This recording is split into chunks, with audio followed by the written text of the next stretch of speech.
আসসালামু আলাইকুম। কেমন আছো সবাই? আজকে আমরা এসএসসি হায়ার ম্যাথ 9.1 এর 5 এর ঘ নাম্বারটা করব। দেখো শুরু করি। দেখো এখানে 1 বাই একটা রাশি আছে, তিনটাই একই রকম। তো আমরা নিচের গুলো নিয়ে আগে কাজ করব। দেখো ফার্স্টে 1 বাই 1 প্লাস, এখানে দেখো এ এর পরে মাইনাস এম আছে। আমরা জানি কোনো কিছুর পাওয়ার যদি মাইনাস থাকে সেটা কি ওই সংখ্যা সহ ওটা নিচে চলে আসবে। যদি এর পর মাইনাস এমটাকে আমরা ওটা লিখতে পারি 1/am, ঠিক আছে? এভাবে আমরা লিখতে পারি, সেটা মাথায় রাখতে হবে। যদি এখানে সংখ্যা থাকে 2, তাহলে এখানে হবে 2। তাহলে এটা, আর যেহেতু এখানে বিএনটা উপরে থাকবে, হ্যাঁ, তাহলে আমরা এইভাবে লিখতে পারি বিএন উপরে থাকবে, নিচে a/m চলে আসবে। আমরা মাইনাসটাকে উঠিয়ে ভাঙিয়ে দিলাম। প্লাস এটাও সিমিলার ভাবে সিপি উপরে থাকবে আর এর পাওয়ার এম থাকবে, হ্যাঁ। এই পরেরগুলো একেবারে সেম, সব আগের মতোই। 1/1 প্লাস সি এর পাওয়ার পি, বি এর পাওয়ার এন, এটা ঠিক আছে, এটা এন। এরপরে উপরে এ পাওয়ার এম, নিচে বির পাওয়ার এন, প্লাস 1/1 প্লাস উপরে এম থাকবে আর মাইনাস যেটা সেটা কি নিচে আসবে, প্লাস বি এর পাওয়ার এন, নিচে সি এর পাওয়ার পি, ঠিক আছে? তো দেখো আমরা শুরু করি। এখানে দেখো নিচে লসাগু করা যায়, হ্যাঁ। লসাগু কি হবে? এম হবে, এখানেও এম আছে, এখানেও এম আছে, এখানে 1 আছে।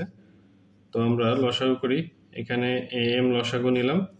তাহলে এখানে যেহেতু 1 আছে, আমরা গুণ হয়ে যাবে এম, এখানে এম আছে, তার মানে যা আছে তাই থাকবে, বিএন, প্লাস এখানেও এম আছে, তো যা তাই থেকে যাবে সিপি, প্লাস এটাও সিমিলার লসাগু করবো। এখানে লসাগু কি হবে?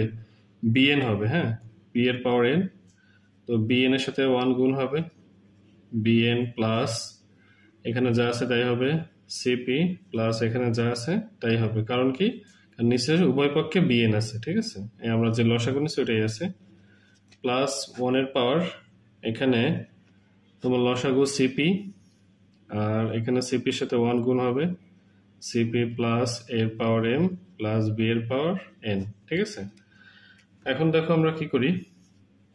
এখন আমরা এটা যেহেতু 1 আছে, নিচে এম বি এন সিপি আছে, আমরা এটা উল্টা দিই, ঠিক আছে? উল্টা দিলে কি হবে? 1 গুণ এমটা উপরে চলে যাবে, এম উপরে, আর এগুলা লিখবো যা আছে তাই নিচে, M plus B N plus C এর পাওয়ার পি, প্লাস এখানেও 1 আছে, এটা উল্টা দিব, বি এর পাওয়ার এন উল্টা দিলে এটা উপরে চলে যাবে, আর নিচে এই সংখ্যাটা, এটা আমরা সাজায় লিখবো, এ বি সি এভাবে সাজায় লিখবো। এর পাওয়ার এম প্লাস বি এর পাওয়ার এন প্লাস সি এর পাওয়ার পি, প্লাস এটা আমরা উল্টাই দিব, উল্টাই দিলে কি হবে? সিপি উপরে যাবে, তাহলে এর পাওয়ার এম প্লাস সাজা লিখবো বি এর পাওয়ার এন প্লাস সি এর পাওয়ার পি, ঠিক আছে? এখন দেখো কি হয়। এখন টোটাল 1 তো কাউন্টে ধরার দরকার নেই, 1 যা আছে তাই। তো আমরা দেখো নিচে উভয় পক্ষে সিমিলার জিনিস আছে, আমরা এটা আবার লসাগু করবো, হ্যাঁ। লসাগু করলে কি থাকে? M plus B N plus C P, কারণ তিনটা জায়গায় সেম জিনিস আছে, হ্যাঁ। তাহলে এটা যেহেতু আছে এম বিএন সিপি, এটাও এখানে লসাগু, তাই তার মানে যা আছে তাই থাকবে। উপরে এম থাকবে, এখানেও দেখো বিএন থাকবে, এখানেও সিমিলার সিপি থাকবে। তার মানে দেখো নিচে এবং উপরে সেম, তাই কাটাকাটি যাবে, তার মানে 1, হ্যাঁ। তো এটাই হচ্ছে আমাদের উত্তর 1।